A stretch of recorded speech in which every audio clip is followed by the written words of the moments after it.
پیارے بچوں، السلام علیکم ورحمۃ اللہ وبرکاتہ۔ برج کورس کا 16واں دن ہے۔ آؤ اہلیت پیدا کریں۔ دیا گیا اقتباس کہ آپ کو بلند خوانی یا خاموش خوانی کرنا ہے اور اس کے بعد اقتباس کی روشنی میں سوالات کے جوابات لکھنا ہے۔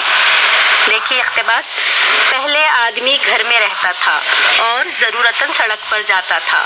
اب آدمی سڑک پر رہتا ہے اور ضرورتاً گھر جاتا ہے۔ بلکہ کامیاب رہائش یہ ہے کہ آدمی سڑک اور گھر کے درمیان کی ہر حد فاصل کو ختم کر دے۔ سڑک ہی گھر ہو اور گھر ہی سڑک ہو۔ اس کامیابی کے حصول کے لیے ضروری ہے کہ مکان لبے سڑک ہو۔ لبے سڑک مکان کی قیمت آسمان سے باتیں کرتی ہے۔ بستیوں میں پنہاں بلندیوں کا راز بھی منکشف ہوا۔ لبے سڑک مکان رہنے میں کا فائدہ یہ ہے کہ آدمی گھر میں رہ کر بھی سڑک سے تعلق بنائے رہتا ہے۔ آپ گھر میں کھانا کھا رہے ہو، اہل سڑک کو نظارے کی عام دعوت ہے۔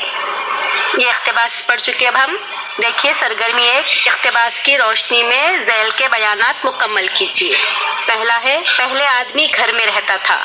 آگے کا بیان کیا رہے گا؟ اور ضرورتاً سڑک پر جاتا۔ دوسرا ہے دیکھیے، لبے سڑک مکان کی قیمت۔ آگے لکھیں گے آسمان سے باتیں کرتی ہے۔ کامیابی کے حصول کے لیے ضروری ہے، اس کے آگے لکھیں گے کہ مکان لبے سڑک ہو۔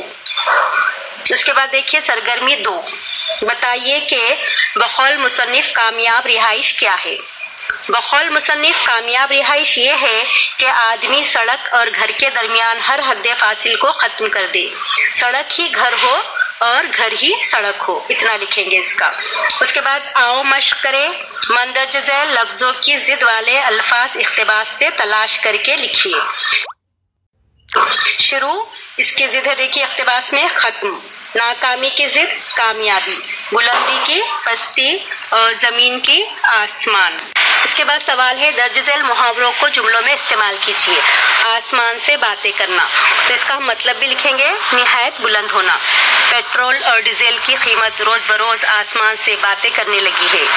دوسرا ہے ہاتھ پاؤں مارنا، یعنی کوشش کرنا۔ کسی بھی مقصد کو پانے کے لیے ہاتھ پاؤں مارنا ضروری ہے۔ پردہ ہٹ جانا، اصلیت ظاہر ہونا، راز فاش ہونا۔ جب انسان کے ذہن سے شیطان کی غفلت کا پردہ ہٹ جاتا ہے تو وہ اللہ کے قریب ہو جاتا ہے۔ اس کے بعد سوال ہے، زیر اضافت والی مثالیں اقتباس سے تلاش کر کے لکھیے۔ زیر اضافت والی مثالیں یعنی کہ ایسے لفظ، مرکب لفظ جس میں ہے تو پہلے لفظ کے نیچے زیر لگی ہوئی ہو۔ مثال یہاں پر دی ہوئی ہے آب رواں، تو اس طرح کے اقتباس میں کیا کیا ہے دیکھیے، حد فاصل، لبے سڑک، اہل سڑک۔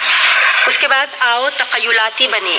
اپنے گھر سے اسکول تک آنے والی سڑک پر واقع چند اہم مقامات، دفاتر یا دکانوں کے نام خوش خط لکھیے۔ آپ جب اسکول سے گھر جاتے ہیں یا گھر سے اسکول واپس آتے ہیں تو راستے میں جو دکانیں، دفاتر، مقامات آپ کو نظر آتی ہیں ان کے نام آپ کو خوش خط لکھنا ہے، اس کی فہرست تیار کرنا ہے، ٹھیک ہے؟